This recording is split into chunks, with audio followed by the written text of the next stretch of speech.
3, 2, 1. Perception. PlayStation 5, bitches. Okay, we mixed them up, but that's okay. Hey everybody, it is the ShinyCast day of the year. We do this once a year, and here is our only ShinyCast of the year. Everybody, I'm here with. Thanksgiving is over. It is the time of the it's the ShinyCast season. Really, is the most wonderful time of the year for ShinyCast. It's Tamatoa's birthday already passed. That's true. Actually, that was the most epic time of the year. We are all for intros. Can we just never do intros again? Could we just talk about the topics immediately? Yeah, let's just we should do the outro first. I think that would be a better. Okay, get the fuck out. I did the outro. Yeah. Good. Okay, we're done. There we go. The end of the podcast. So anyway, I'm Shay Frillis, Pappy G, Uncultured Swine /Ben, Space Tree 88 /William, Chris. That's everybody. It's Mr. Dr. Chris. Get it correct. Mr. Dr. Get everyone else's correct. That's true. You also totally didn't get mine right. Oh yeah, it's Space Tree Studios. Well, excuse me. On Discord, it says Space Tree 88. So you know, Shifrillis is the overly hyper one. I am the one who continuously stutters.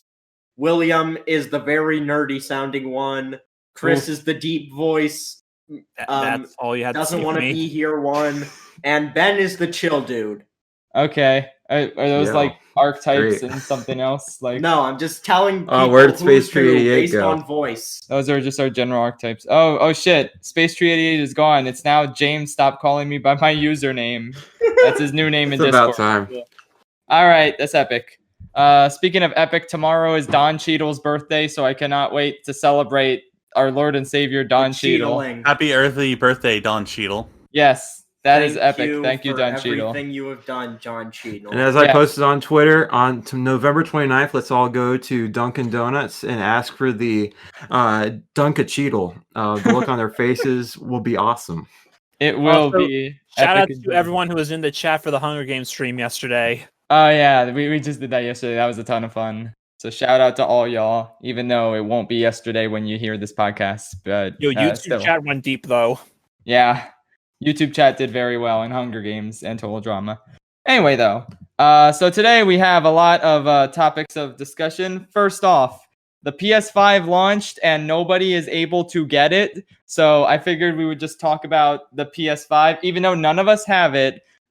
Just its launch, it's horribly like understocked launch and our desperate efforts to secure it, and also the games that are like out for it, but also on PS4.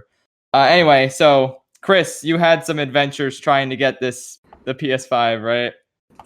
Yeah. So Walmart got in a second batch, and I was ready to buy it. And I got on there. James, you were in the chat at the time. Yes. We were playing Cards Against Humanity, and it wasn't my turn, so I picked my card ready to go. It dropped at 9 o'clock, and within 3 minutes, Walmart was sold out of them. Rip. Yep, they sell out in like -5 seconds. My favorite part was the fact that GameStop apparently got them in, and according to Now in Stock, they sold out within 5 minutes as well. Yeah. Tragic. See, the ultimate irony with the PS5 is that I don't even really want it right now. Wait like a year to get it, because there's nothing on there that really interests me that I can't get on PS4. But like seeing everyone else so desperate to get it and like failing to get it makes me want to. So I've tried a few times as well. I'm going to read you from no. This is straight from nowinstock.net. Highly recommend going there so you can figure out when the PlayStation 5 is going to hit stores again. Yes. But I'm going to read you the times that they said that they were in stock and out of stock from GameStop. Are you ready? Yes. 5:10 p.m. GameStop bundle, digital edition Black Friday system bundle for in stock for $644.99. 2 minutes later, out of stock. Ouch. Yikes. That is not good. They then got more in 4 minutes later. Immediately out of stock 2 minutes later again. Oof. Now, because I have a question for you, because you've always done PlayStation for your whole life. So, is this the first time something like this has happened? Like, has the stock ever been this bad for any of the others, or at least do you remember? I didn't get none of the only console I got at launch was the PS2, the good old fat boy that I have. Well, I don't have a launch one anymore because that one burnt itself to a crisp. But Understandable.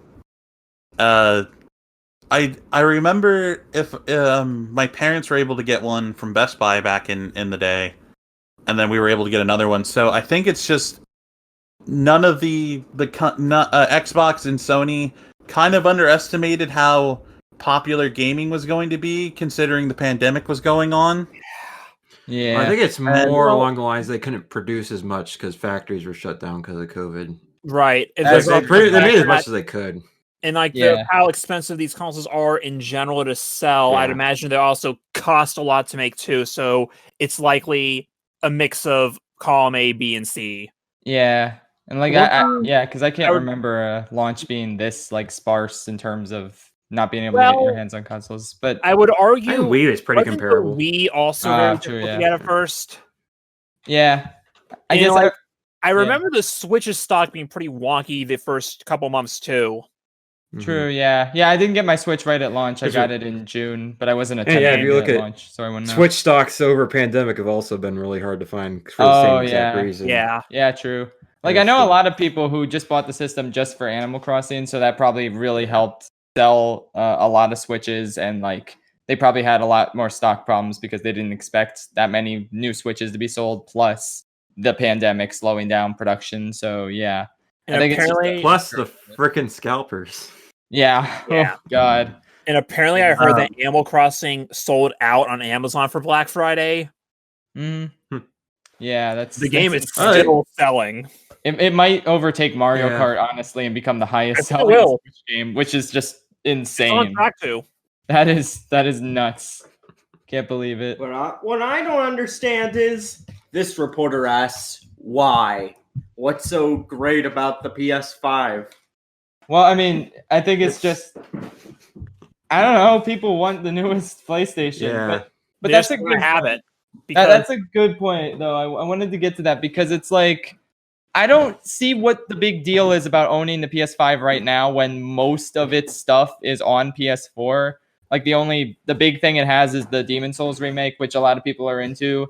It's not my kind of game personally, but like I definitely see why there's a lot of hype surrounding it. But at the same time, it's just a remake of a PS3 game that, from what I've heard, plays pretty similarly. So it's like I don't see the reason to make the upgrade when you can play a lot of these games on PS4 that the PS5 is launching with. Your kids will instantly love you. Play Bugsnax. True. Your kids will love you immediately. This time next year, sure, because then there's gonna be way more exclusive, so there's gonna be more merit in it. But right now, I don't really think it's that worth it.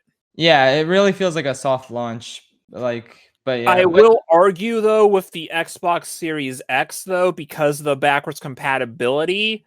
If you Yeah. don't have one or two or whatever of the other previous Xboxes, you're Mhm. also getting like those entire libraries now open to you if you get it. Yeah, and honestly, that's what's really interesting me about the Series X. It's like Yeah. I actually really want that more than the PS5 right now because I want to be able to play all these old games, plus like Rare's entire back catalog that I never got to play. So Oh, you it's get like, Remy. Likewise, you can I don't do have a that. PS4, so I'd like to play PS4 games on PS5. oh Yeah. yeah, that There's would be that really merit good. too. Mm-hmm. But I got Like- a 1X already. Yeah. I'm more like I feel like there's gonna be more games I'd want on PS5 than the Series X in general, but at the same time, just that promise of the backwards compatibility on Series X, that is really tempting. Mm-hmm. It really is, yeah. And I wish PlayStation would do that more because like PS4 doesn't really have access to a lot of like old games. Like there's some old like PS1 and PS2 games, especially games that they offer on like the store, but like most of it's restricted behind PlayStation Now where you gotta like stream the games, and it's like my internet's not the most reliable in that regard, though. yeah, I did, can tell. yeah. I did get new internet recently, so maybe Mhm. maybe I Your should chat try can it tell out. too, because you kept hanging out yesterday. True. So true. But yeah, it's like PlayStation has never it's like not as good as Xbox right now in terms of backwards compatibility. I think the- that's partially how they're doing the compatibility, because back in the day, how they would used to do it is they literally just had the old consoles in there. yeah. Like, it was not unfair to say the GameCube is the Wii is just a GameCube. 'Cause no, it literally did have a GameCube in it. Yeah. The Wii U literally just had a Wii in it. The PS2 Yeah. literally just had a PlayStation 1 in it, basically. Yeah. Whereas nowadays, it's more like emulation that's being added Mhm. in, software updates and everything. Oh, or yeah, by totally case that. point by point. All right. So it's also a bit Yeah. more finicky overall. Yeah. Some Well, games so will the- suffer more than others. The previous generation backwards compatibility, that is where their similar architectures are built off, so it's easy to it's not necessarily emulation. It's fairly similar hardware. They have the hardware Whereas, in there is what I mean. Xbox 360 obviously it's not- games and original Xbox games, those are fully emulated. Like Yeah. obviously it's not literally a GameCube in there, but like they have hardware that lets it read the discs. Right. Mm. Whereas nowadays it's Mhm. like they're adding like the ROMs and some emulation to go with it, kind of like what the Yeah. virtual console would do. Yeah. That makes sense. Yeah. Yeah, I'm fortunate enough to have a good condition backwards compatible PS3 that can play PS2 games. Oh, nice. You So, lucky yeah, bastard. it's a pretty good library there. Yeah. So yeah, that's awesome. So yeah, I think overall, long term, I think the PS5 will be better, a better investment. But like right now, I am more interested in the Series X just based on its backwards compatibility. But of course, that's sold out everywhere as well. It's like less people are talking about it on social media and talking about how they can't find one. But like it's the same story as the PS5. It's like sold out everywhere, goes out of stock immediately. But yeah. The two things I really like about the Series X is that it can play Sonic Unleashed properly without like the frame stutters and everything. Hell yeah. Which apparently Nice. the One X can't do that. And then also, if you go into the developer mode on One X, you can actually like load emulators for other game consoles. Like you can play GameCube games or NES games on it. Oh So wow. it's technically not supported, but it runs comparably to like a Windows PC. Nice. Wow, that's pretty impressive. Also Yeah. Game Pass. True, yeah. There's a lot of value there, surprisingly, yeah. Anyway, though, in terms of the PS5, just a few titles I wanted to quickly touch on that I played on PS4. First of all, Miles Morales. It's a really fun game. Like Spider-Man was one of my favorite games ever, honestly. Spider-Man PS4. So it's like it's a great little spin-off that has like it's very small in scale, but it's like compared to the original, it uses the same map, but it's like during the winter instead of the summer, which I thought was pretty clever. So it's like it has a different feel because Miles has like different powers, like electricity and camouflage, like basically everything he had in Spider-Verse. And they added but the Spider Rider suit for Peter Parker, so now he can be a cell-shaded Common Rider. Hell yeah. And yeah, overall, it's a really great time. I really enjoyed it, would recommend. But that doesn't matter compared to the ultimate glory that is Bugsnax, which is the ultimate video game ever conceived. It's the knack killer for sure. And honestly, I'm shocked that I actually love it as much as I do. Like I figured it would just be like a joke game like Knack. I haven't gone back to our podcast we did after the PS5 reveal, like with all the games where the Bugsnax trailer was first shown. But I remember for that podcast was Goodbye Volcano High. Hell yeah, the ultimate video game, really pushing the PS5. But yeah, Bugsnax was not really on my radar. It was pretty weird, and it is weird now that I've played it, but it's just so fun and charming, and the characters are so likable. Just it's basically the premise of Bugsnax is what if Pokemon was good? Because it's like you're catching these little creatures with all the sort of these traps and tools, and it's like it just makes the act of catching them so fun and unique, and they're also varied and just charming, and it's a fully 3D environment. It's just I can't praise Bugsnax enough, but like, yeah. How would you capture an Arceus like that? That's a good question. How do you You'd capture probably- God? You use a really big fucking net, and you just throw it on him. Look at There this you net go. that I just found. I caught God. Yes. All right. You know, the game is also very character driven. Yeah. Patrick's been watching me play it too, and it's like there's a lot of really interesting character interactions. There's this one guy who's like his wife left him, and he's so sad that he built a cactus replica of his wife, and he just sleeps next to that until I miss she my comes wife back. tail. I miss my wife tails. It's such a meme. There was that guy Cromdo who we used in the Total Drama Sim last night. He sounds exactly like Danny DeVito, and it's like insane. It's like identical. He sounds more like Danny DeVito than the guy who voices Phil in Kingdom Hearts. It's like it's so amazing. Like I want to hire this guy for everything because it's like it's indistinguishable from the real Danny DeVito, and it just gives me joy. So that's why he's my favorite character. So yeah, overall, would highly recommend Bugsnax. Bunger is the best. Bunger is the best Bugsnax. So yeah. But also the game is very dark. Yeah, the game is surprisingly dark. It has by the end. It's a mystery.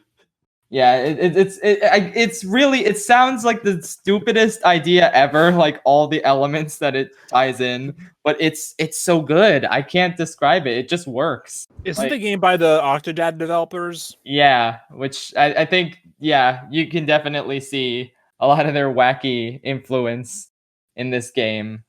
Like, they definitely feel like they came from the same developer. That just reminds me, Octodad's gonna be in a fighting game soon. Oh yeah, isn't that from like the Smash Flash 2 developers? Yeah, the Smash Flash team is making an indie Smash game called Framemakers, and it's gonna have Orcane from Rivals of Aether, Octodad, the fish from Slap City, I forget who else. Sans Undertale. Sans Undertale, baby. No, but that seems like an obvious inclusion later down the line. Freddy Fazman. Oh, I mean, sure, yeah. why the fuck not? Yo, they should put Freddy Fazbear in Smash just to make people upset. Yeah, that would be hilarious. I mean, he Hey. would make a fitting Mii fighter, Mii costume.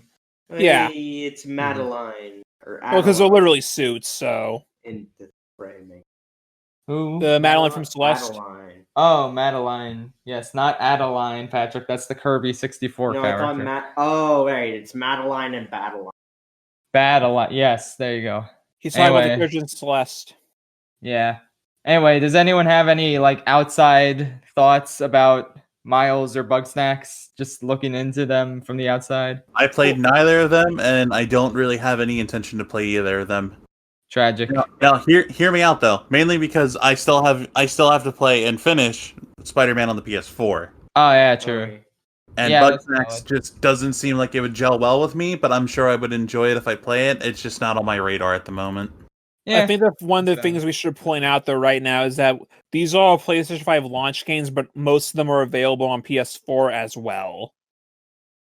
Yeah. Mhm. You can play Bugsnax on PS4. That's how James played it. You can get Miles Morales on PS4. You can get the Little Big Planet, the Sackboy game on PlayStation 4. Yeah. So it's like, yeah, it's not really. I'm not sure what the differences are like between PS4 and PS5. If I there think are they any. run better. Like, you Yeah. have loading screens in Miles Morales when you leave buildings and stuff, whereas in PlayStation 5, it's basically seamless. Yeah. Like, you guys probably saw that footage of, like, you were in a mission inside of a building, Miles jumps up to the window and just runs out, and you're just back in the overworld. In the Yeah. PS4 version, there would definitely be a loading screen right there. Well, actually, no, because playing it like it was pretty seamless between like going out of the base and into the back in the open map. So it's like Okay. it works the same way on PS4, surprisingly. Huh. Yeah. Speaking of which, I will say this about Bugsnax: it does have really bad loading times, and I feel like it's definitely better on PS5. Yeah. But yeah, Have you really had the Bugsnax experience if it's not in 120 frames per second though? that's a good point. You got me there. One day I will have the. true Wasn't that one of Bugsnax the experience. issues with the PlayStation 5 was that some of the games can't run at 120 unless you don't patch them? Yeah, I think I heard that. God of somewhere. War or whatever suffers from that. That's Oof. unless you don't patch them. Yeah, it's weird because if you don't patch God of War, it'll run at 120, but if you patch it, it caps that at 60. That makes it sound like you're not supposed to be able to run it that high then. Yeah, that's weird. I mean, Hey, did they re-release it for PS5? well, you can play all PlayStation 4 games on PS5, right? Yeah, I just don't. And I would imagine Do they just run at 120 better. though? I'd imagine it's probably just a case of it would just run better if it's on the other console, even if it's not the same thing. Like how if you play a Wii game on the Wii U, it'll still look better even though it's not a Wii U game, will still at least look a little better. If you put a DVD and a Blu-ray player, it'll still look a little better than it would on an actual DVD player. I think it's probably that kind of thing. I don't know that they'd upscale it I don't think they can push it to 120 frames per second in the same way though. Yeah. Maybe they can. You'd have to patch the game to release. I think it's just a matter of that can happen when you play it on a more powerful system. It might things might be a little better there. That makes sense. But yeah, for me, it doesn't seem like there's that much of a difference, like visually or anything. So I feel like I'm getting the full experience just playing on PS4. Are there any Xbox Series X launch titles? There was gonna be Halo Infinite, but no. Oof. I think it's mostly just everything that's just on both at this point. Yeah, basically. It's just that if you really wanted this that bad this early, you can get it. What I want to know, like, I've seen pictures. I just need to see one for myself. Just how massive the PS5 is. Yeah, it's like fucking Kingpin sized, maybe. Who knows? No, actually, that's the Series X. That's the fucking Kingpin. No, I think the PlayStation 5 actually is bigger. What I like is that the Xbox One S is still being sold in stores, and it's the same price as the Xbox Series S. That's not confusing at all. Yeah, Xbox has some really wacky naming conventions. Yeah, I don't know. Yeah, that's or they could just decrease the price of the One S, maybe. Yeah. You know what's funny though? When the Xbox One X first came out, I saw someone say, "Wait a minute, it's the Xbox Series X. The acronym is Xbox." No, it's Xbox One X. The acronym is Xbox. Isn't that what I just said? No, you said Series. Oh, right. But Yeah. Okay, that's more that they're don't have to. Look, these things are confusing. Yeah, that shows exactly how confusing these things are. Part of me wonders if this is going to be like another Wii U situation where people are like confused if this is a new console or not, because it's like I can't keep track of it, and I'm like in the know when it comes to games. How are like other people supposed to keep track of this? I don't think Microsoft really cares. Yeah, how more money they need. They're whatever. They make money for other things anyway. Yeah, pretty much. Nintendo's the only one that only makes money for gaming stuff. Sony and Microsoft have like a bunch of different avenues. Yeah, but actually, most of Sony's money comes in through PlayStation at this point. Yeah, that's true. Yeah, a lot of their other things aren't doing quite as well as PlayStation. I guess because there's more competition with TVs and stuff. The only competition for video games are Nintendo and Microsoft. TVs, they have like how many people make TVs? Usually Sony's market's usually like the high end stuff for everything. There's just too much competition. So if you want something that's really nice, go with Sony. But otherwise, also they make movies. You have anything, Chris? Is Chris still here? You're a Sony expert, right? Kind of. Do you have the Sony Xperia Play phone? I do not have the Sony Xperia Play phone or whatever. I do know that they a lot of their money does come. I think like 22% of their income comes from PlayStation related stuff, and then the rest of it's somewhat evenly divided between their movie division, their audio stuff. They have their own banking thing, financing, and a bunch of other stuff. Like they own semiconductors, which is astounding. And they also own all the discs too, for the most part. That as well. Sony basically created Blu-ray, right? Yeah. Yeah. Yes. That's wow. I never really thought of that. The fact that they created Blu-ray. They also created Betamax. Hell yeah. Yeah. Oh boy. Anyway, though, so yeah, I feel like that's about it about the PS5 and its launch and everything. Unless anyone has anything else to add. I've had things to say. My only issue, if you look at the discless version compared to the disc version, you mentioned this last night to me, right? I did say this on stream last night. Yeah. The disc version looks like the disc part was an afterthought because it kind of just bulges out at the side, and the discless version looks very sleek in comparison. Yeah, I agree. I'm not a fan. I don't mind it. If you look at the, you seen the Xbox One All Digital Edition, or the Xbox One S SAD, as it's called. I have not. It's literally just an Xbox One S, except the disc drive is removed. It's the exact same mold. It's just the disc drive is covered up, and there's no disc drive behind the slot. Huh. So it looks better than that. The PlayStation 5. Well, there you go. Anyway, though, so I guess that's about it. What's up, Patrick? According to Scott DeWaz, Microsoft is poised to become the next Sega. Well, not really. He said out of the three, they have the most potential to be the next Sega. But yeah, I don't know. I feel Microsoft literally will replace Sega. That's a good question. Will Microsoft buy Sonic? Who knows? No, because That was discussed. yeah, but like there is like so many factors, and I just want to point out as well that Sega isn't just Sega. Sega also owns Atlas. True, yeah. Sega's also owned by another company, and like the main story of that was that Sega Sammy itself was losing money because of their arcade division. No one was doing business this year. Yeah. That wasn't Sonic's fault. That was just pandemic. No one's going to the arcade this year. Yeah.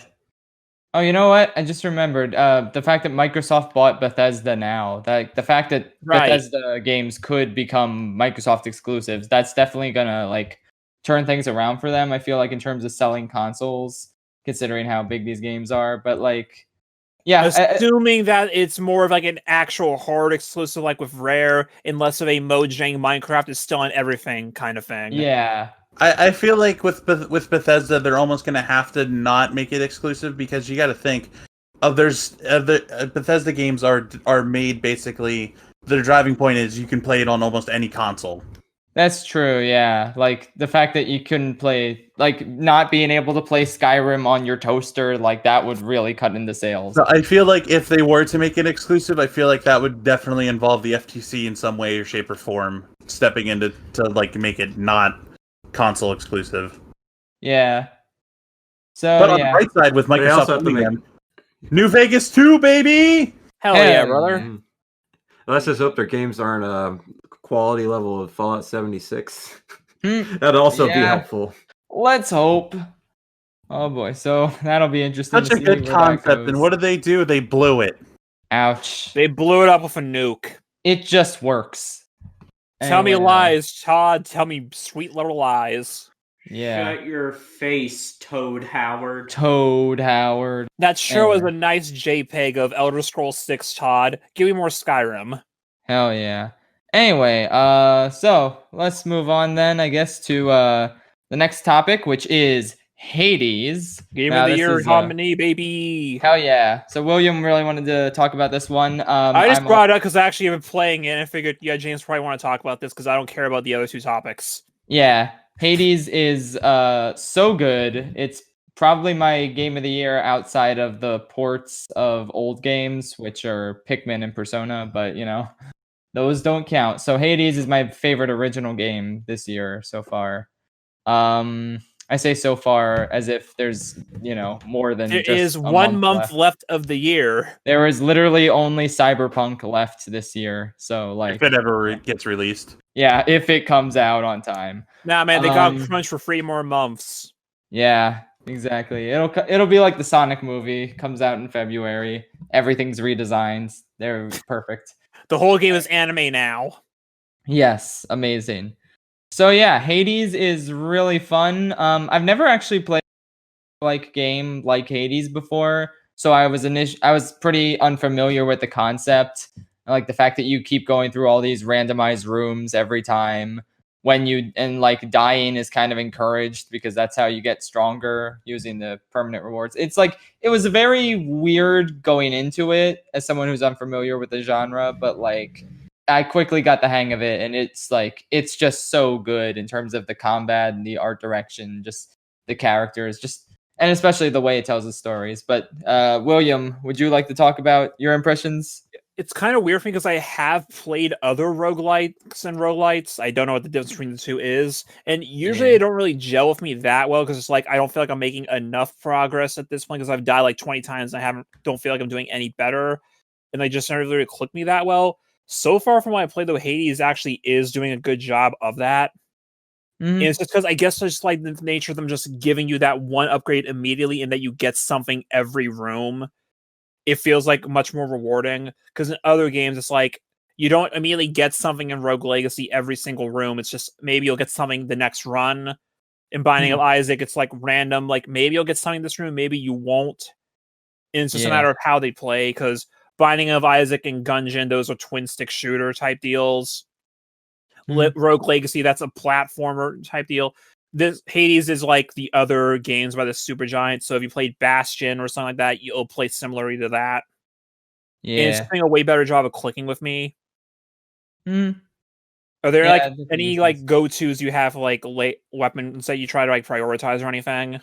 Yeah, I pretty much exclusively just use the bow. It's like that. It really works for me. Just the spread shots and just being able to attack ranged, because I don't like attacking up close, because I feel like the enemies can always hit me.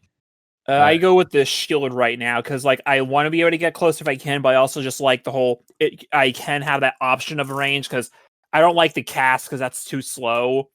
But the boomerang also attacks multiple enemies, so it's useful to like dash, punch an enemy a couple times, throw the shield, hit everything else away, keep dashing.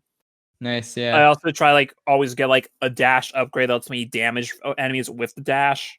Yeah, those are always great. Especially the Divine Dash one, that's so you both deal damage and reflect. Yeah, that's a great one. I wanted to ask how far you've gotten in the game. The first I've gotten so far is I got to the Bone Hydra twice. Okay.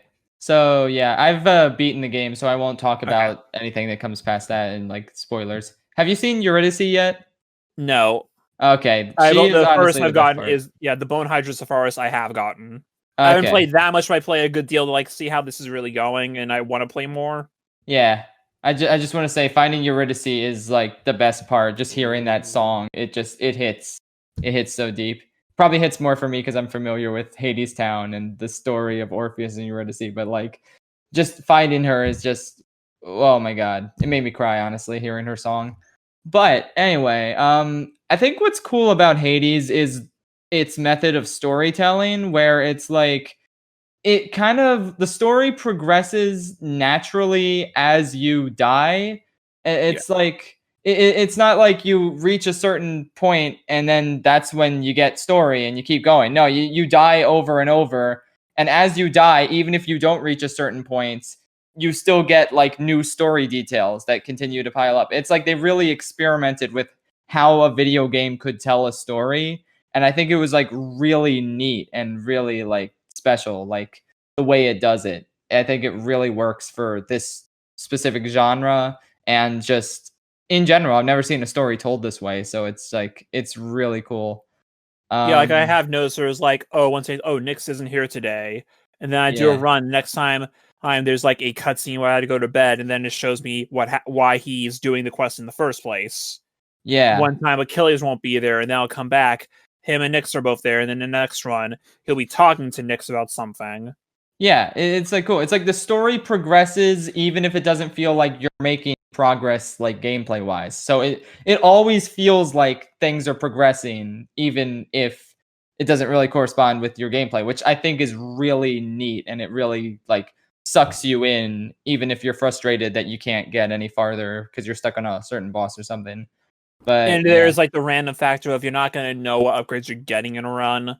Yeah, it keeps every run feeling fresh. I never got like, I was initially like shocked, like, wait a minute, I have to do all of this again? Like I have to fight this boss that I just beat for the first time again? But like it never gets old. It really just, you keep going through fighting the same bosses, and like sometimes they mix it up. I won't like spoil how yet, but it's like I noticed like a couple runs I had like the fight between like the two big armored enemies. And then after I beat Meg the first time, the next time it was a different enemy as a mid-boss instead.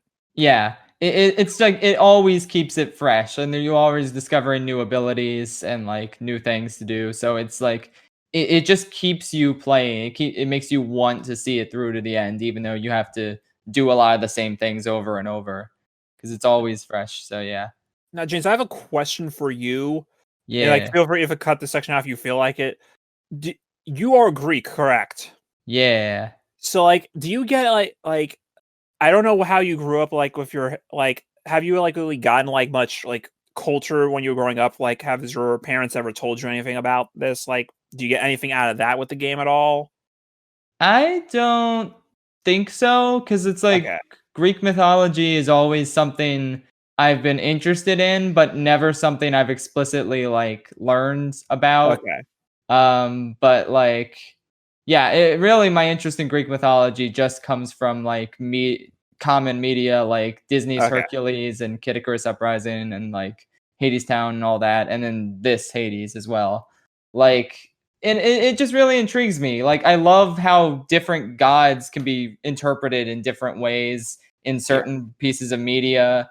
It's like how Hades can be kind of like pure villainous in some media and like sympathetic in others, which I won't spoil like which kind of Hades this is, but like yeah, it's interesting to see different reinterpretations of the same figures, and it really makes me want to like kind of make my own work of art with like Greek gods, because it's like they have brand recognition, but they can be like your own characters. Like you can interpret them however you want, even if too many people interpret Hades as a villain. Like, even though I haven't played the game as much as your other people, like just seeing it get nominated for that, well, that makes me want to play a little more, which is always a good thing. It's like, oh, now more people who didn't even know about it are going to see that. Like, oh, this was nominated for Game of the Year. This must be good. So I'll check it out. Oh, it's only $20 right now. That's good. Yeah, exactly. And I it's just like great. the idea of an indie game getting that high of a recommendation. I Mhm. honestly kind of wanted to win, even if I ended up liking something else more, like Animal Crossing is the game I played the most, or like maybe if I end up going back to Doom Eternal, I might like that more or something. But just seeing the Yeah. fact that this is an indie game, I kind of wanted to win on that merit, just like because that would be a big deal if that happens. Mm-hmm.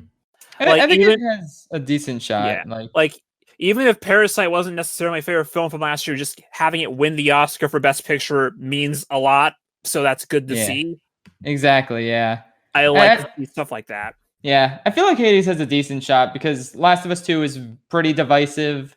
Animal Crossing, I feel like there's a bit of a stigma, and some people might not want to vote for it because like they don't think it's as Thank grand you, or Twitter. big as other stuff. What did It's Twitter do? it's probably the most successful game, but Yeah, that's not Which- necessarily means it's Game of the Year worthy. yeah. Me personally, I have some beef with Animal Crossing New Horizons because after that initial few months of like playing it and loving it, I've come to realize that it lacks so much of what New Leaf had. So it doesn't make me want to play it. How wish- constant were updates in New Leaf, though? They weren't nearly this constant, but Nintendo's doing the thing now where they like put more content in post-launch. Like they didn't do that as much when New Leaf happened.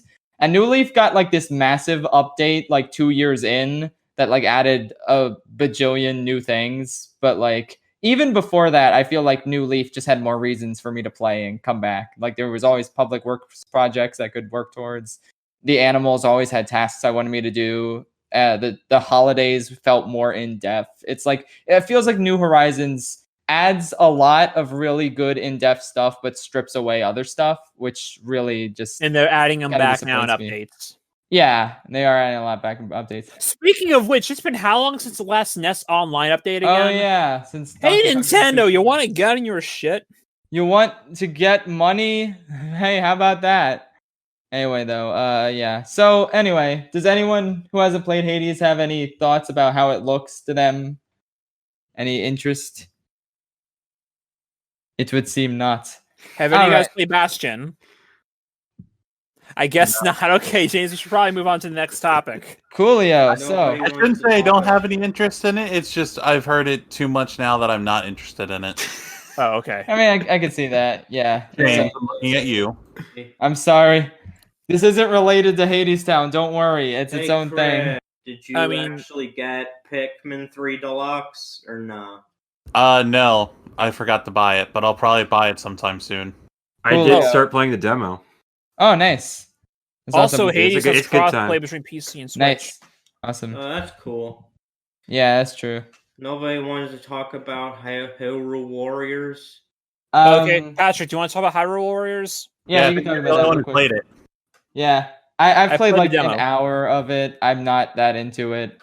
I feel like Hyrule Warriors just works best when it's like a big crossover where you don't have to take the story as seriously and you just have fun gameplay variety. Like the original, I loved playing as Tingle and like as like Medley and like Marin, fucking Yuga, just all these random characters and their unique gameplay styles. And I feel like you just don't get that with Breath of the Wild.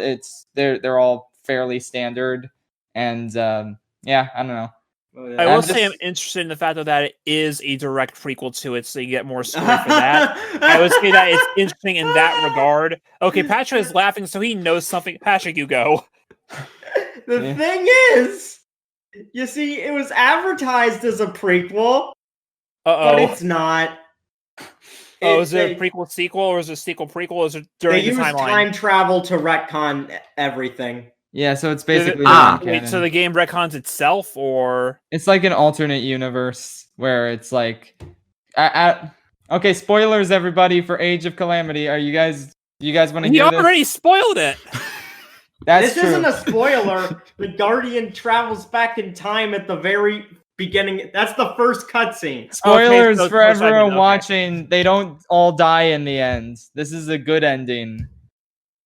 So yeah. So retcons Breath of the Wild. Yes. So this is an alternate timeline. Another timeline split. Yep.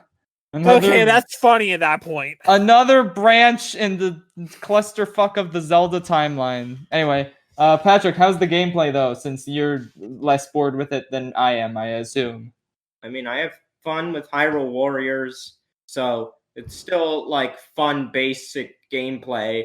A lot of people just think that Musa games are button mashers, which, yeah, they are. But at the same time, you know, there's also battlefield strategy of having to be at multiple places at once before all of your pathetic allies end up dying.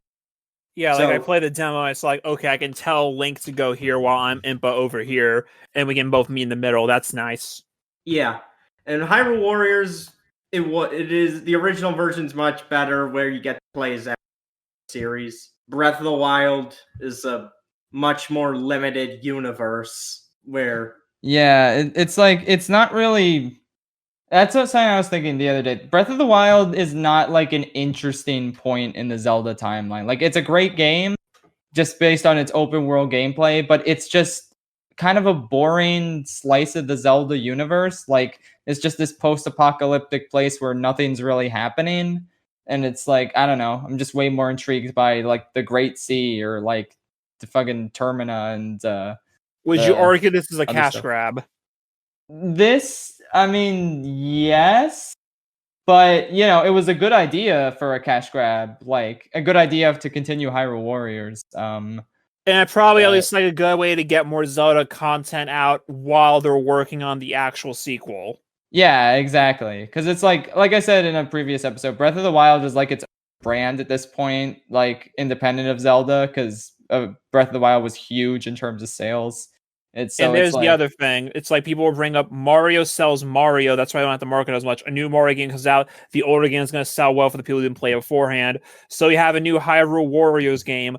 More people are going to buy Breath of the Wild, and more people are going to buy the definitive version of the first Hyrule Warriors, because that's also on Switch. Yeah, exactly. This will promote the original, which I think the original is much better from like what I've played, because I sunk a lot of hours into the original. That one's just like pure fan service. Yeah. Fan service, dumb fun.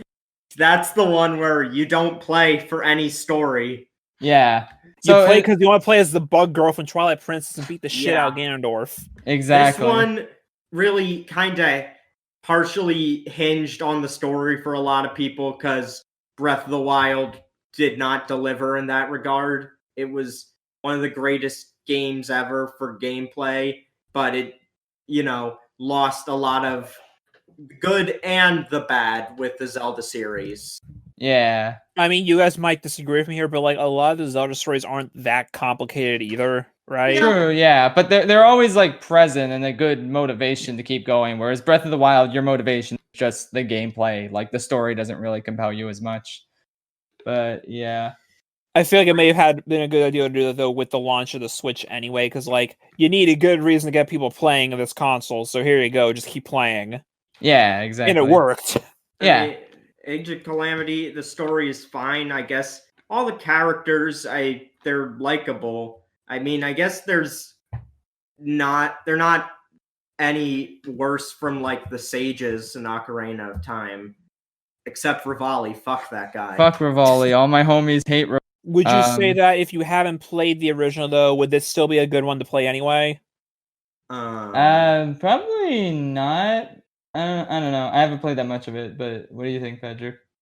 If you haven't played the original, what? Breath of the Wild? Yeah. Hyrule The original Warriors? Hyrule Warriors. Oh. Actually, yeah. No, this is a good starting point, but at the same time, I think Hyrule Warriors the original does the concept a lot better. Also, but yeah, if you haven't played Breath of the Wild, but you want to get into this, don't just play Breath of the Wild. And yeah, overall, I would recommend Hyrule Warriors over this, but you can start with this because, also, it might be enjoyable. yeah, this is a new game built from the ground up, but I still prefer Pikmin 3 Deluxe. Heck yeah. Pikmin 3 Supremacy. Oh, hooray. So I was wondering myself if I had anything else to say. It would seem not. All right, let's move on to the last topic before we get into our recurring segments. So, have y'all heard of the Ratatouille TikTok musical? Which is a thing. I on Twitter, and that was it. That's a thing that exists. A bunch of people on TikTok got together to write a Ratatouille musical, and I wanted to discuss that because that's the most batshit insane thing I've ever heard. But yeah, it's a thing. Now, the way you were explaining this to me, though, before we got in the start of recording, was that basically it's like a community project, really, where there's no real clear story. I think it's just people are making songs based on Ratatouille and putting into the project. Is that basically the gist of it? Yeah, basically. It's not like a professionally done thing, but it's more of a like what if Ratatouille was a big musical, doing like what the sets and the costumes would look like, what certain songs could be like. So it's not really like cohesive. It's just sort of a trend that's all coming together. I don't know why Ratatouille. I want to say though. You think you might have something to do with that though? You know what? I was apparently this trend started in August, and my video came out August 4th. So big brain time. But then I watched this like interview with the person who started it by just making a song. And she said she was just inspired because she was like seeing a news broadcast about like the Ratatouille ride at like Disneyland or something. So apparently that was the inspiration, but you never know. I mean, I probably don't think it'd be that big of a stretch that some of the people that were participating probably may have seen your video. Yeah, like I've seen. Obviously, not all of them probably have, but yeah. Wyatt sent me like a really popular TikTok where someone just reacted to seeing my video and like they were like, "Huh, an hour-long Ratatouille analysis with 2 million views. This has to be good." And it's like apparently that TikTok was like really popular. So I don't know. Maybe it had a hand in like getting people more interested in Ratatouille. I kind of doubt Ratatouille and TikTok. Yeah, what is it with Ratatouille and TikTok is the question, because it was already a trend before with like the Le Festine song. Now it's this. So yeah, Disney's just popular. So I guess. Now the question is, since Ratatouille is popular on TikTok, does that mean Ratatouille is popular on TikTok? Yes, that makes perfect sense. Yeah, do you think I could do a good Linguini cosplay? Yes, I can see that, definitely. Hell yeah. Anyway, though, I did give the songs a listen. I don't love them, but at the same time, I know that these aren't like professional songs, and I love the passion behind them. Like you can tell these are just made like out of passion. I don't want to like criticize them because it's not like a commercial project. It's literally just people having fun on TikTok and doing this trend. So even though I'm not a fan of a lot of the songs, I just think this idea of everyone coming together and like making songs for a hypothetical Ratatouille TikTok musical is just so wild and like It's just as Gusto always says. Yeah. Anyone can make a musical. exactly. It kind of fits with the theme of the movie, you know, like anyone can like write musical songs. Anyone can be not everyone can be a great artist, but great art can come from anywhere. Yeah, what he said. Yeah. Yeah. What, And like I would say, like you really shouldn't even look at a matter of is this a good musical? Well, no, because again, this is just a community project. This is people just having fun. yeah, And, like, exactly. I wouldn't even say you grade on a curve either, because you're not really even grading on a curve. It's a completely different metric. Yeah, it's You're not gonna even like a you're not gonna thing. judge just some random person making an original piano song on YouTube to Rihanna or someone. You're not gonna compare them to that. That's a completely different metric. Yeah, Mhm. exactly. I You mean, don't if you compare if you someone's re- short film on YouTube to an actual big budget Hollywood movie. You're not going to compare the two. They're Yeah. completely different metrics. There's completely different budgets and everything. Yeah. Yeah. With that said, I feel like a lot of people were really overhyping this to me. Like they were saying this is like good enough to be like an actual Broadway show. And it's like, no, but Well, it's not intended to be. So that's okay, totally fine. if but, you like, think it's a you decent can enough do better, starting then point. you add it songs. is. Yeah, exactly. I'm not one to I- talk because I couldn't do better myself. But yeah, I mean, I feel like some people are overhyping it, but it doesn't really matter because it's not intended to be this big Broadway production. It's just this fun thing to do, and like It's from unfortunate. a lot of fans who are really happy and passionate. So like kind of like reanimated don't- collabs in a way, right? Yeah, it's like a Yeah. reanimated collab basically, or it's like Basically, everyone the gist takes that a I'm getting piece. from it is it reminds me of Shrek Retold. Yeah, it is a lot like that. It's like if Shrek Retold was a musical. And like, well, less weird though. It's less weird than Shrek Retold, where you can Well, really like be the retold and experimental. reanimated collabs are meant to be jokes, but Yeah, exactly. But yeah, I don't know how you would do. I feel like a Shrek musical, Huh. which that doesn't exist. There is no such thing as a Shrek musical. But if there was like a It crowdsourced, exists. if there was a guess what? crowdsourced, My favorite song is "I'm Gonna Build Me a Wall." oh my god, can't believe that happened. Oh man, he never built the wall. He never built the wall. You 4 think he years, he would've- never built a wall. You Well, think he neither would have did- gotten around to it at some Well, point? neither did Shrek. He didn't successfully. Well, true. Neither Well, did Shrek Shrek. learned a lesson. That's true. There was no lessons learned in the past 4 years. But There are anyway, lessons. It's just that the lesson was don't do this shit again. yeah. Anyway, though, yeah, I feel like a Shrek Retold sort of take on a musical would be like all sorts of different genres coming together, where it's sort of like one of them would be like a rock. kind of thing. Well, even in the Shrek Retold soundtrack, like the remixes of these feel like they fit with the ridiculousness of Shrek Retold. Like Mhm. the fucking I'm a believer, like that synthy, like great I'm a believer cover in Shrek Retold, like and the mellow all-star, like it all fits. And that's the sort of thing I would love to see more of, because it's like that's the sort of thing I can like really enjoy more, like from both an ironic and an unironic standpoint. Because Like, it's something different. yeah. And Well, let it's me like- ask you this, because I haven't heard any of the songs from this thing. Yeah. Are people doing a lot of similar sounding things? Like, are they all like one genre or whatever? Or is it just like generic Broadway kind of deal? Yeah, a lot of it does feel like very generic Broadway. There's some, like there's this one really good one actually with where it's like a tango where Colette is teaching Linguini stuff about the kitchen. It's like Okay. that's Yeah. a really neat one. I really Well, like the honestly, one. There's it's one the with one thing on the Remy's dad tango. that's really good.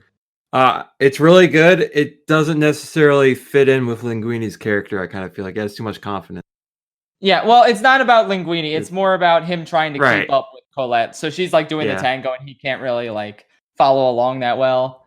So it's like it's. I think it's neat. It fits Colette pretty well, and Yeah. it's like that's the sort of thing I would love to see, like more unique, like genres of song for each different character. And it's like that's the thing. This isn't like done yet. It's like it really won't ever be done. It's just Yeah. it just keeps kind of expanding. So it's like that's the sort of thing I would love to see more people do, is get experimental, since this is like sort of a passion project where you can do whatever with it and interpret these characters and the story however you want. I'd just love to see more unique genres being played with this. And in general, I'd love to see more just TikTok musicals in general. Like this was a fun idea, and I would love to see it expanded to more movies. And, Like, yeah, James, if, whatever like- happened to the Hotel Mario musical you're making, James? Oh, that's still coming. I've actually written That's like good. half of it in terms of the lyrics. I still need to get someone who knows how to do the music, but yeah, it's not gonna be good. But you know, no shit. it's a shit post basically. I'm doing it I as just want to be Luigi. That's all. yeah, I'm doing it as a shit. The fact that it's like a rock musical should tell you everything you need to know. It's a complete shit Oh post. no, it's good Because- because one of your songs is "Everyone Has AIDS," isn't it? No, that doesn't fit the Hotel Mario brand, sadly. But it's like that's the sort of thing I want to Hey, do. Like take hey, something ridiculous, like can you- such a fucking meme. Can you do like a and thing just where meme it where even you more? do you have any song titles? Yes. Oh, would you like to see my song titles real quick? I will All read right. them to you. Okay, This so is like one of the things where you try to guess the plot based on the time song. yeah, this is like when you see the names of the songs in a movie score and you try and guess the plot based on them. So these are the songs. The opening number is called "Lots of Spaghetti" Well, no because of shit. course. The next one is called "Looks Are Deceiving" (parentheses when Hey. Koopas are involved). Next is Roy This is Koopa's beautiful. rap. Then there's "All Toasters Toast Toast." Did you bring a light? Which is like a ballad for Luigi. Hey, you get off of my cloud. This is my personal love this. favorite. It's been one of those days, parentheses, a hero's lament. Then there's They Pinch Back. Then Where There's Smoke. And then Finale. So Beautiful. those are the titles for my Hotel Mario rock opera that I'm It's just writing. been one of those days. So yeah, that's gonna be a complete shit post. It's not intended to be good at all, but I'm just having a lot of fun with it. So yeah, I just feel like expressing yourself with random musical like shit posts is really fun, and I just love to encourage more of it, which is why I'm like totally happy with this Ratatouille I should- TikTok musical, and I'm really encouraging it. So it's With like, that being said, can I borrow your microphone sure, why? so I could make my musical Nintendo parodies? Oh, Patrick has many Nintendo parodies that he wants to make. So, yes. Yeah, I just say if you want to make a musical parody out of anything, go for it. It's fun stuff. I'm doing it, and it's gonna be terrible, but I'm having fun, and that's really all that matters. It's just this Ratatouille TikTok thing is people having fun, and I'm really happy that they're having a lot of fun with it. You bring up parody now, like are a lot of them more like jokey songs, like more parody, or is it more like actually like inspired by and more sincere? Yeah, a lot of these are very sincere and very inspired by, and it's pretty neat. But that's something I wanted to also bring up with this. Just the idea of Ratatouille being a musical, like that's something I never really thought I never thought of, because it's like Disney plus musical theater equals blatant cash grab. But honestly, these songs have made me realize that Ratatouille would really work as a musical. Like a lot of these concepts behind these songs are great, and like they just need like retooling if they were to work as like an actual musical, and they need to be cohesive and not like repetitive, since it's like it listening to all of them back to back is repetitive because it's a lot of the same ideas, because it's not like these people are working with each other. They're just writing their own individual songs. But like, I feel like there's actually a lot of potential for a legit Ratatouille musical. And if these people did want to get together and like retool their songs to make it like cohesive, I think it could actually be like really good. Like, because I think the story just fits so well. It's like Remy following his dreams. It's like Linguini being like a comedic foil. Like, I think it all fits the musical format like really well. But here's the thing: there's a lot of reverence for the one song that started it all, but at the same time, people also acknowledges, yeah, that's kind of just cringe. Okay, yeah. The song that started this whole trend is like Yes. Oh wait. Remy the Ratatouille, which he is not a ratatouille. He is a rat. Well, I think So- it's a pun.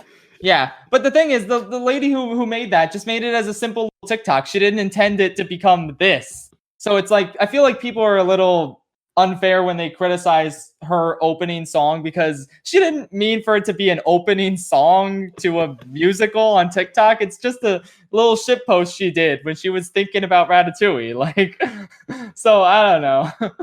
Here's a question I have for you, James. Though, like, I haven't heard a lot of these, but like, with the more inspired by stuff, have you ever heard like other songs inspired by other things? Like any music by like people like DA Games or Nate Wants a Battle that are, like based on like video games or other things?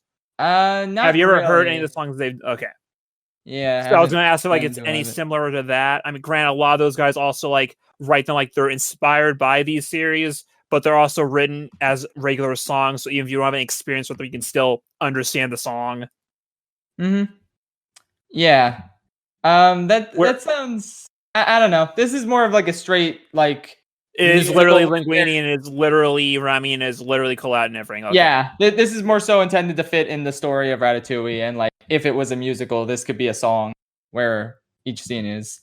But yeah, that's a neat format though, and I feel like there's I've seen some cover artists do songs that are like inspired by Well, both of those guys basically are. Yeah, well, yeah. Nate literally does that, and he also does his own original songs, not based on anything. Yeah, I just haven't gotten around to seeing either of them, but yeah. Both are Mordo really is good, upset with you right now because he loves DA Games. Oh, damn. Rip. Anyway, though, yeah, so does anyone else have any closing thoughts about the Ratatouille TikTok musical? No, because we haven't listened to it. True. I don't have any closing thoughts about Ratatouille, but I do have some gaming news. Ooh. I did bring this up on my Twitter. But Mass Effect is getting a remaster. Oh, nice. And it, from what BioWare said, it's going to have all the DLC. Everything's going to be in it. So the entire trilogy is going to be remastered, which I can't wait for. I replayed through the trilogy. It is such an amazing series. I'm so glad they're doing something with it again. Is like each game getting a separate remaster, or is it just like all one big package? I think it's going to be like the Master Chief Collection, where it's going to be one big package. That's nice. That is really nice. Pretty awesome. I can't wait. Because those are games I've wanted to play for a while. I just haven't had the chance to. Fuck you, Nintendo. Well, also, James, you know, you don't own any console that can play them. Well, exactly. If I had the Xbox Series X, I could, but that's not in stock. Or if you want to save money, buy an Xbox 360. I mean, I guess I could. Well, I can stay current though, because maybe there's some cool indie games that are only on Xbox. But I don't know. But yeah, is there an R2D2 Xbox Series X? Oh, damn! You're right. Not yet. So from what I can read, it's going to be coming to the new Xbox, the new PlayStation 5, as well as the older PS4 and Xbox stuff, as well as PC. So it's going to be interesting. Nice. Also, well, they called it a Legendary Edition, which they could have came up with something cooler, like Milky Way Edition, because it takes Milky Way, whatever. Yeah. But it should be available in spring 2021 for the Xbox, the Xbone, PS4, PC, with forward compatibility and enhancements for Xbox X and PlayStation 5. Nice. But now here's the interesting thing. They also said they're working on a new Mass Effect game. I mean, that makes sense. So I'm wondering if it's going to be more in line with Andromeda again, because for all the problems Andromeda had, Andromeda is a good game. I recommend playing it. What were the problems with Andromeda? Because I don't really remember. Because that came out around the time the Switch first came out, so a lot of news I was seeing at the time was about the Switch. There was a lot of like frame rate issues. When I first got Andromeda and I played it, if you didn't patch it right away, the very first cutscene in the tutorial part of the game, you one of your companions that you get is literally just stuck in a T-pose the entire cutscene and the entire ensuing firefight after the cutscene. Oh, nice. There was also other issues with like various bugs and stuff, and as well as good old crunch coming into play again. Oof. But the them out and stuff. It's a really good game. I recommend it if you want something on a PS4 or Xbox or PC that you want to kind of get into it, because it does go into the backstory of the first 3 games, and it references it a lot. You know, that also brings up like a bit of an issue with gaming industry nowadays, is that like a lot of the reviews for games that come out right at launch are going to be not a non-factor a couple months down the line when they fix some of those issues. Yeah. Yeah. Like, and like, there really is no good way to get around that either, because it's like, well, we don't know because we're just reviewing what we played, and then there's a day 1 patch that immediately fixes some of the issues that were in the review. Well, they didn't know that was going to happen, so how we get around this? True. Yeah. So I'm kind of hoping that they either do another trilogy, but this time set with Andromeda, and you can bring over your character from Andromeda, the original Andromeda game, or the next Mass Effect returns to the Milky Way, but it's set in a post-Reaper war, confirming that the best ending that you can get in the game is canon. That would be neat. Anyway, though, so that sounds good. I'm very excited to finally play that, finally get into Mass Effect. Anyway, though, let us continue on to our next topic of discussion, which is the Smash Fighter of the episode. And today's fighter is Ness. Okay. So we're going to talk about Ness. Ooh, a character that I never use. Okay. Okay. Oh, that's why William was going. Oh, okay. PK Fire. I get it now. PK Fire. Fucking PK Fire. Okay. Names are too slow. So before we get into the fucking pain that is Ness in Ultimate, first, I guess him as a character in general in his games or his single game that he appeared in outside of Smash. You know, I'm gonna say Ness has always been a bastard online, to be fair. Yeah. The same complaints I hear about him in Ultimate I heard in Smash 4. Ouch. Yeah. I mean, Ness doesn't really have much to talk about as a character outside of Smash, because it's just Earthbound. He's there to be you. He's an avatar character. He's there to be you. He's a silent protagonist. He doesn't really have the same development as this. He's just a kid who goes on an adventure. A lot of his personality comes from Smash Bros. Emissary. Yeah, honestly, Subspace Emissary is where most of his personality, because he's just from an SNES RPG where he's the player character. So you're just kind of entirely true. Why? What does Ness have? What personality? There were some of the shrines or whatever the power spots, whatever, the 8 MacGuffins you're trying to get that go into his psyche. I mean, I guess you do sort of see his psyche, but it doesn't really show you who he is as a character. But it just tells you he's a kid.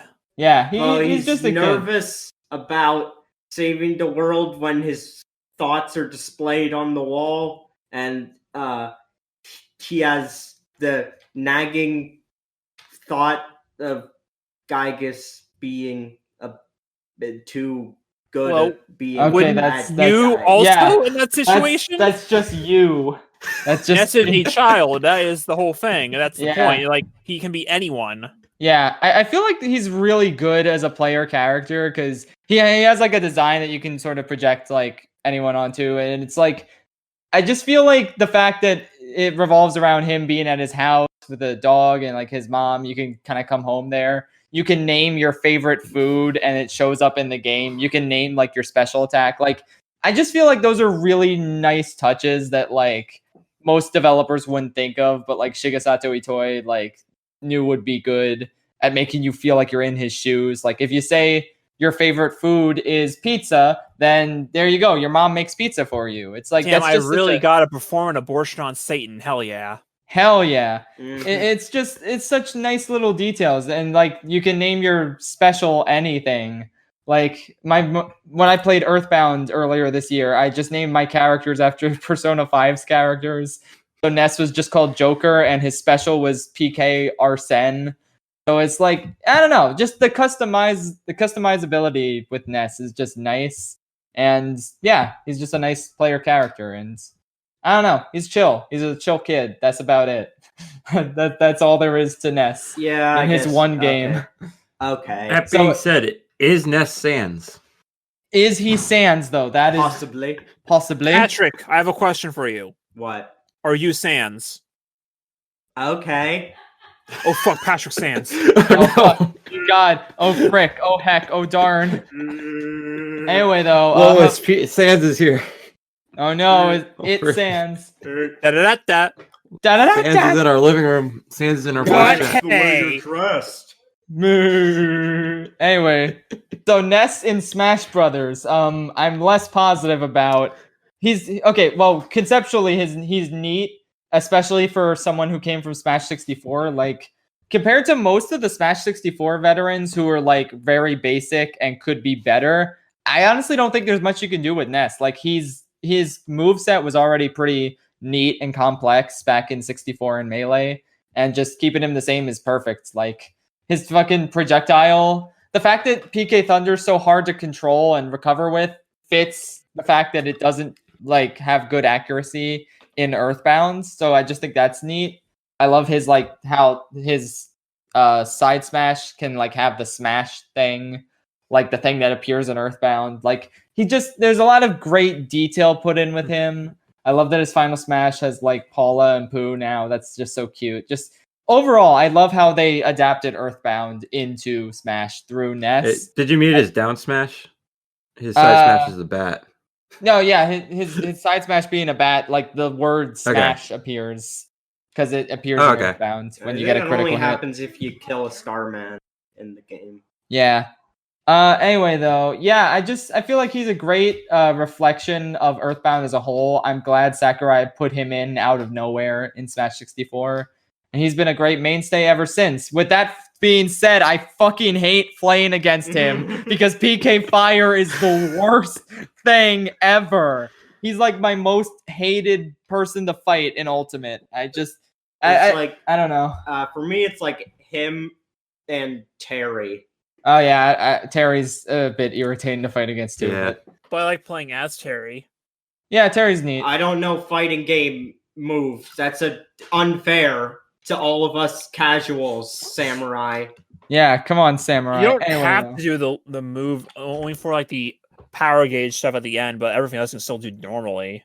Yeah, but they do like 30 damage and cover the entire screen. Of course you want to use them. Yeah. Well, you can only use them when you get to like 100%, and even they're not that difficult. It's just quarter circle forward twice to use the best one. I don't know what that means. What language are you speaking? Exactly. But anyway, we'll save that for Terry in episode 74, which, yeah, that'll be a while. Anyway, that'll be the day. That'll be the day. So Ness. Anyway, Smash 6 might be out by then. I learned how to fix. I figured out how to fix PK Fire. What? Okay, you know how like Bowser and Charizard, their flame breath gets smaller the more you use it. Yeah, that would actually work really well if PK Fire gets weaker if you spam it, which most people do. I know the one definitive way to fix PK Fire. Don't get hit. I mean, that's true. Get good. I've been pretty good at avoiding it lately because, I have to because people keep using it. But yeah, I don't know. That's the one thing I hate about Ness. Otherwise, he's pretty cool. I like his yo-yo and Did you know that they increased the speed of PK Flash? Oh my god. And they gave him all sorts of buffs? Nerf Ness, Sakurai. What are you doing? Make Ness God. Oh my god. Change his final smash to just be Gygus, just destroys everything. That would be neat, actually. Anyway, though. If you play Ness online, you're gonna have a bad time, kiddo. Yeah. I mean, right now the one dominating the online meta is apparently Sonic. Huh. Okay. Well. Hey. I have very good. I have some thoughts about Sonic and Smash, but everyone has the same thoughts about Sonic and Smash because he only has 2 moves. Exactly. Sonic T Hedgehog. Sonic T Hedgehog. Anyway, does anyone else have any thoughts about Ness? I like his stages. I like his stages too. Earthbound's really got great representation in Smash. But yep. I guess that's about it. He's a pretty simple character, so there's not much to say. Great, pick the food. I mean, you haven't played Undertale. I mean, you're right. I haven't played all the Mother games because Undertale exists. Oh, that's one thing. I like how Earthbound was basically sort of like a soft reboot of Mother in general, like because it's the same basic premise as Mother 1. The difference is Mother 1 was terrible and it wasn't balanced well. So I like that they kind of like improved upon it with the you're follow saying up. it was an NES RPG? Okay. Basically, yeah. And the fact that Nintendo looks exactly like Ness. Ness is just sort of a soft reboot of the character of Nintendo. Like, I don't know. I just kind of like that because it's like you can do less work to, improve upon the fatally flawed Mother 1. So yeah, I don't know. That's about it. People who want Nintendo and Smash, it's like, why?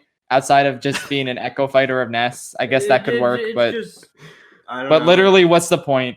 Why? It's like if This sounds Mother gross. uses the slingshot. Yeah. There, bam. He used the slingshot like Villager in his area. Completely different. There. He's an Echo. Yeah. Mother has 3 games and 2 fighters. Like, I think that's a good ratio. Like, that's all you need. Anyway. But, I mean, you're so close, though. Who cares? Anyway, random food That's generator. what people say about Dark Pit all the time. Okay. Random food generator time. I mean, to be fair, Dark Pit's an actual character. Random food. No!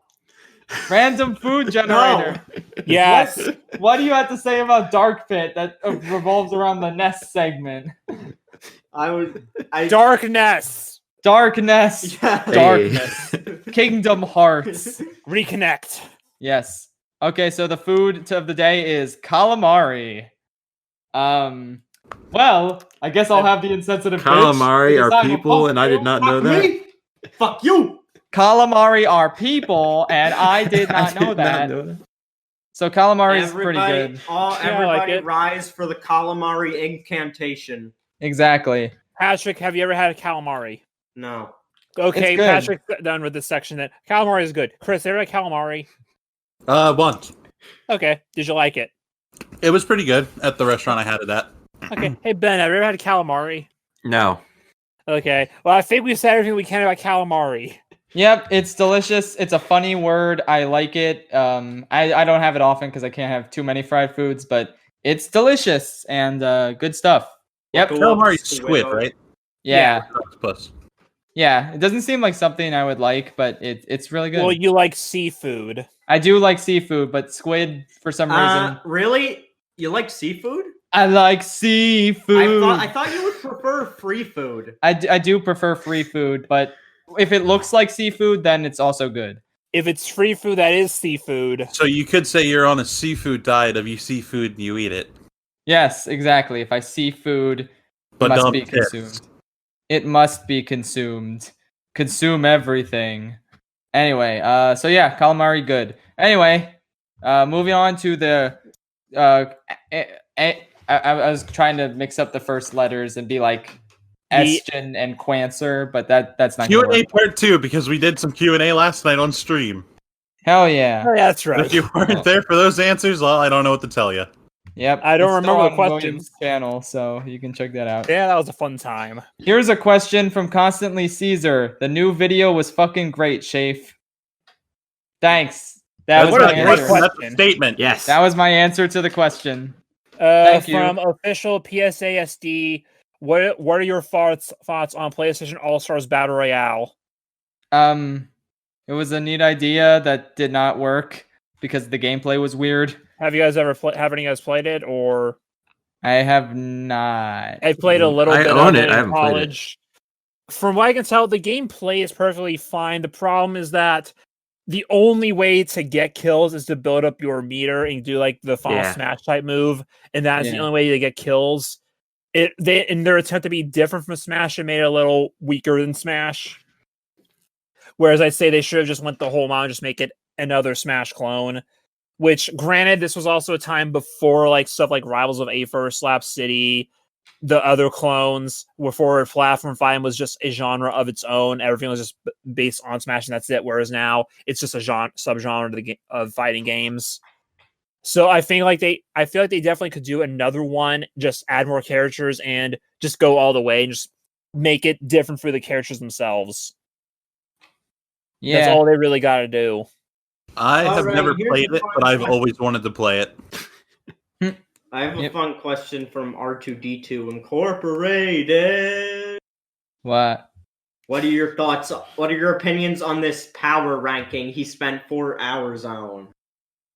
I like it. Can you speak in the words of this picture you described? Yes. Can you Yeah, describe Patrick, you got to give us a visual here. describe this picture to our audience? Well, I mean, I think that marketable plushie of Remy should be an S tier because he could just control anyone with hair. I see Scott the Woz in C tier. That's very unfortunate. Yo, a Drix should be way higher than that. Oh, what the hell? Yeah. Grug is in F tier. That's tragic. This is a So big is Grug Thanos. moment. What is Ken doing there? He just won. Oh, drama. Ken. Wait, Ken how is is S Ultra tier. Instinct? He's How just is- one total drama. You should be an How? S tier. How is Ultra Instinct Shaggy only C tier? What is Sprite Cranberry doing in B? He should be S. What the Well, fuck? okay, So wait. What is Tommy Wiseau's ranking? Is it B or is it the power ranking of CD? Why Wait, is did the it power S? ranking get put into A and B? I don't know. How is Perry the Platypus only? Oh my God, O'Hare's in there as well. Yeah, Why I just is the Oh no. why is C battery an A instead of C? It's in Yeah. the name. Melee Fox shouldn't be S because that's too generic of a placement. Oh my he should God, be it's like Cool E. Cat. Oh my God. Why did you put Cool Cat in your It's power Boo Boo from ranking? Yogi why Bear is live Gecko action. Gecko here and not Gax? Fletcher is that- should be in A. So is Okay, that for Puff the- Daddy- Terminator's in Will- C/B. That's sad.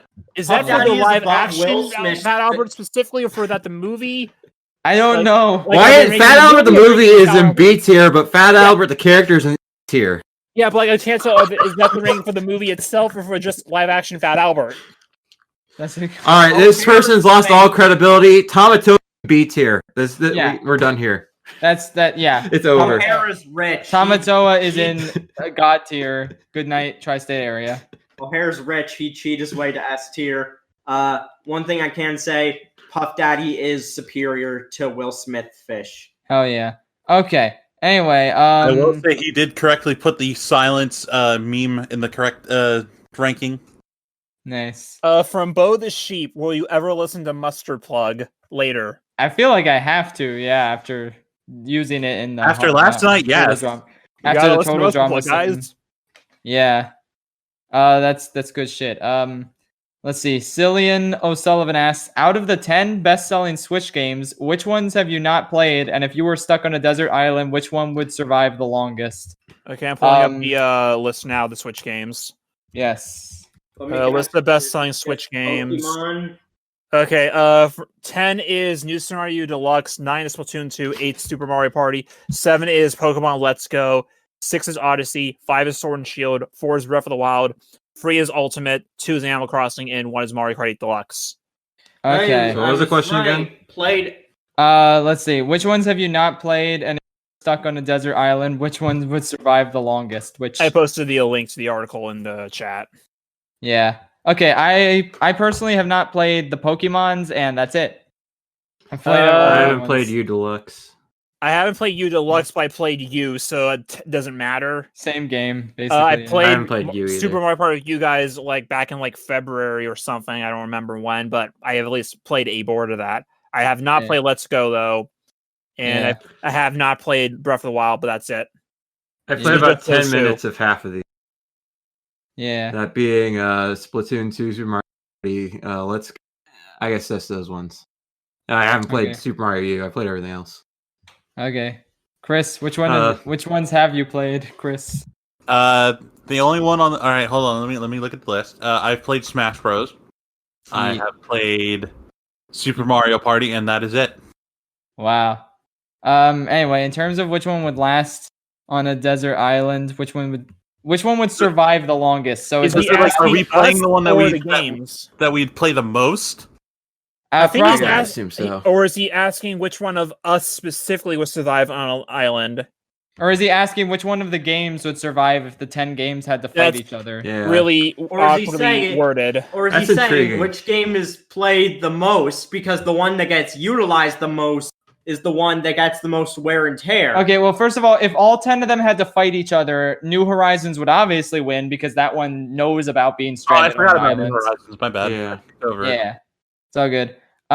In terms of which one I would play the most, it's probably either I don't know, either Ultimate or Odyssey. Probably Ultimate. I just feel like you Yeah. probably have more. I think action back. honestly. So are we all stranded there, or just one of us?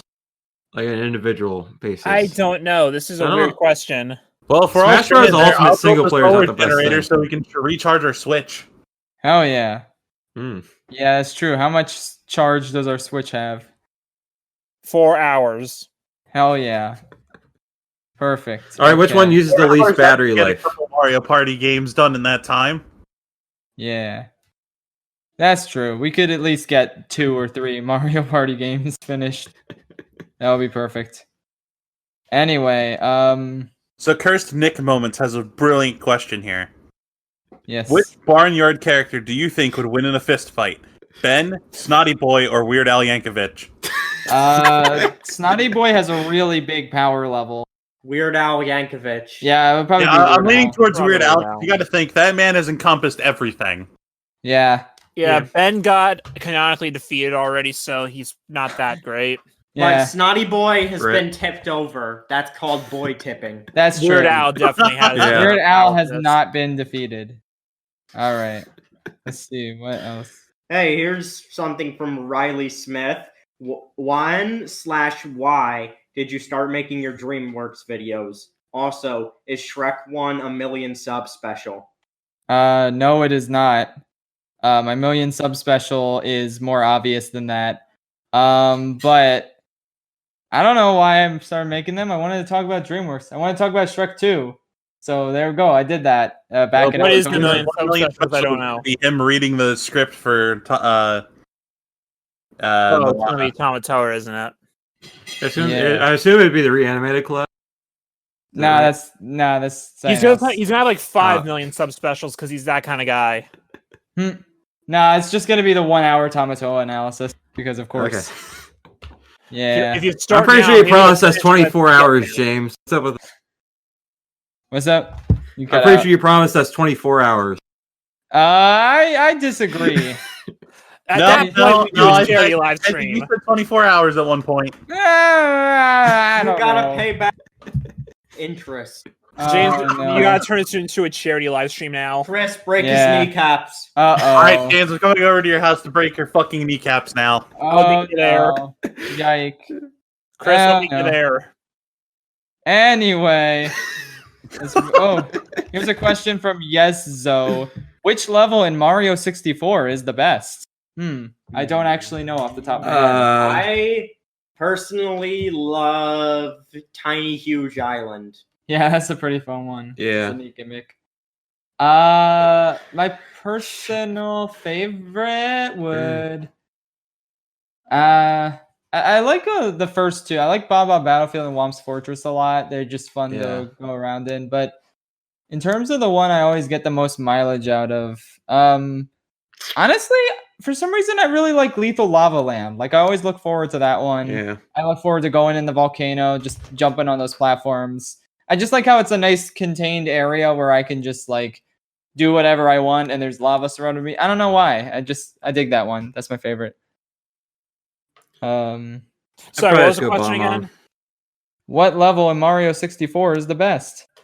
Oh, Well, I haven't been able to play the whole game because my left Joy-Con is acting up on me. But Battlefield so far has been pretty fun. Yeah, it's a great one. Chris, I'm pretty sure Nintendo 64 controller doesn't have a left. Huh. Well, I'm not playing it on the N64. I'm playing it on the Switch. Ooh, got Hmm. him. no, he's playing on the DS. Yeah, playing on the Wii I mean, if U. you want to get real technical, I can say I'm playing it on PC using my PS4 controller. Oh fuck, Yeah. oh man. Mario for PS4. You know, the Wii U is the only thing that can run both Super Mario 64 and Mario 64 DS. So it's like it's a definitive Mario 64 machine. Did they put 64 DS on the Wii U? Yeah, they have like DS Virtual Console games. I know that, but I That's didn't know neat. if they did that one or not. Yeah. Hey. So does it support analog controls, kind of?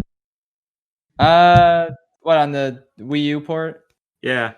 Yeah, but it's kind of hard to like do because it was programmed for like a D-pad. It's Yeah. like playing. It's like using the 3DS to play Mario 64 DS. It doesn't work Mhm. as well as it should. Sadly. Yeah, I guess we want to get camera controls either. Yeah. the hashtag AOTC gang is incorrect because they say, "Hey King, why do you prefer Rise of Skywalker to Attack of the Clones?" Literally, no. Rise of Skywalker is the worst one. Why would you say that? No, I don't. Invalid question. Anyway. It was Frito, briefly Attack did of the any of Clones. us? From Matthew B, what were your favorite anime shows when you were kids? What's an That's anime? a good question. No, animated. Just cartoons in Oh. general. Okay, this one's pretty easy for me. It's like I On- love Square Bob. on Nickelodeon, there was the trio of SpongeBob, Fairly Odd Parents, and Jimmy Neutron. Those were great. Then Cartoon Network, I got into Foster's Home for Imaginary Friends. That was like the first one. Foster's, Chowder, and Adventure Time. Chowder was great, and Adventure Time later on. Also watched a lot of regular show too. Yeah, Chowder was one of my favorites. And then Disney Channel, just Phineas and Ferb, basically. Yeah. So yes, those are our favorites. For me, when I'm thinking kid, I'm thinking like Rocco's Modern Life, Grim Adventures of Billy and Mandy, SpongeBob, Jimmy Neutron. Those are like the main four. Yeah. Ed and Eddie, Foster's Home. This is just generally what I watched. No, I got all the. Oop, go ahead, Ben. I got all the public broadcasting goodies. Oh, So, baby. yeah. So Of course. I enjoyed and this isn't majority of it isn't animated, but Fetch a Fry is pretty good. It was pretty good. Also watched a lot of Arthur. That's about it. I also Watched Star Wars Clone Wars is probably my favorite. But, Did you Oh, watch yeah. Richmond? I think I watched it a ton. What Now was that Ben brought up PBS, Sagwa, I remember watching that a lot, and I remember watching Cyber Chase a lot. Oh yeah. But the main shows that I would always look forward to watching was Courage the Cowardly Dog, Samurai Jack, and Ed, Ed and Eddie. Oh yeah, Courage, Johnny Bravo. Johnny Bravo, Dexter's Lab. You guys know about the Johnny Bravo Bollywood movie? That sounds amazing. No. Oh yeah, That's apparently crazy. Johnny Bravo was really popular in India, so there's an official straight-to-TV movie for India, in Cartoon Network in India, where Johnny Bravo goes to India and becomes a Bollywood star. Oh my god. And it was made in like 2010, 2011, That sounds absolutely wonderful. and they got the actual voice back too. what? It's Oh like a my real thing. god. It's a real thing. Oh my god, I'm excited. I need to see this. Wow. Also, Word Girl is pretty good too. Oh yeah. yeah. Love War Girl. So yeah. Anyway. Asks, has any of us played the Miles Morales version of Spider-Man? Well, We yes. already In in the fact, podcast itself. as a matter of fact, I have. Also, he would like to know if we're going to do any more shitty animated Brazilian movies, James. Sure. I mean, I people say seem to like yes it. because I have a number of them that I can show James that he doesn't know about. Oh boy, I can't I wait. just wanted. We should just do our own best, the worst ripoff, and just have me and Chris show James a bunch of stuff whenever Yeah. whenever that we're would be allowed fun. to go to your house. True. Or you could stream it. Either way. Yeah, but that would be fun. Anyway. Oh, here's an interesting one from Nathaniel Foga. Best Illumination film that isn't Despicable Me. The Lorax. The Well, Lorax. I would say that for ironic reasons, yes. The Lorax is ironically amazing. I mean, I honestly haven't seen enough of them. Yeah, honestly, And I the don't. soundtrack's really good though. You don't see that any. Yeah, I feel like the Lorax had like delivery guy. You see, it here's had the thing. effort put into it that every subsequent Illumination film didn't. You Like see, that was before they completely think- stopped trying. Mhm. I think Despicable Me 2 was a better movie Wait, than wait, The wait, wait, Lorax, wait, wait, but Yeah. No, no, no. I think Despicable Me 2 is a better movie than The Lorax, but obviously I'd rather see The Lorax. I mean, that's valid. Yeah, I I would don't agree know. with that. I'd go with the Lorax. It's not a good movie, but honestly, it's got some ironic, funny moments and legit good music. So, yeah. Yeah, there's literally no other movies worth talking about from. I mean, honestly, yeah. Yeah, that's something I was thinking about the other day. Like, Illumination, there's so little to talk about with so many other movies. But with the Lorax, I feel like there's so much to talk about that it's kind of jarring. So it's like... How it's bad just like, ad can I can be? it? Yeah, exactly. So, wait, Chris, what did you want to say? So to answer the question, the only other movie that I've seen besides Despicable Me is Sing. So that's the only thing I can go with. I haven't seen the Lorax yet. I want to watch it. But while I'm on their Wikipedia page, under upcoming films, it says untitled animated Mario film. Yes. Yeah. Oh, yes. Unfortunate. No. Oh, Tragic. I know that they're the ones that had the Mario rights for the movie. Interesting. I didn't even know they were making a Mario film. Yep, they can't top the original. Is it coming out next year? Of course it is. Question mark. Well, it was supposed to. We don't know if it's still going to happen because of everything. Yeah. I mean, they can't top the original Mario movie, so why bother? Luigi, the Twin Towers got erased, Luigi. Oh, no. It's all a part of the plan. Jeez. Oh, no. Yikes. I don't feel so good, Luigi. Oh, how did that happen? Oh, my God. Anyway. Luigi, you're very odd. Mammals. 2 arms, 2 legs, a head. Koopa. Koopa. Say it. Dinosaur. I love that fucking movie. Oh my I've god. been listening to Pipes my whole life. Where's Not that girl Daisy like in that, bed? Luigi. Give us Daisy butt breath. Oh my god. Maria, I promised to take her to WrestleMania. I can't believe some of these lines were real, and I've seen them before. Oh my god. Okay, so anyway, back to the other thing, though. I just realized something. James, if the Lorax came out today, we would already have the Lorax TikTok musical. Yep. Oh boy. There you go, James. There's our content. How bad can it be? Imagine once for TikTok, baby. Hell yeah. It's a shame because Biggering is legitimate good. Yeah, the cut song from the Lorax movie is amazing. Like I haven't Big heard Ring. it yet. I would highly recommend it. It's so inexplicably amazing. It's clearly too good for the movie. Anyway, any other questions? Not pique that our really. fantasy? Maka, really. as a really quick and easy one. What is the title of the third Shrek movie? Shrek Forever After. Next. That's a good question. Yeah. I like the Cool answer. Rat asks, will you ever do anime reviews, James? Maybe. I just need to get into anime more. Who I knows? suggest Kenshiro and Fist of the North Star. All right, perhaps I will. But Miss Wendy is already his waifu. Fuck you.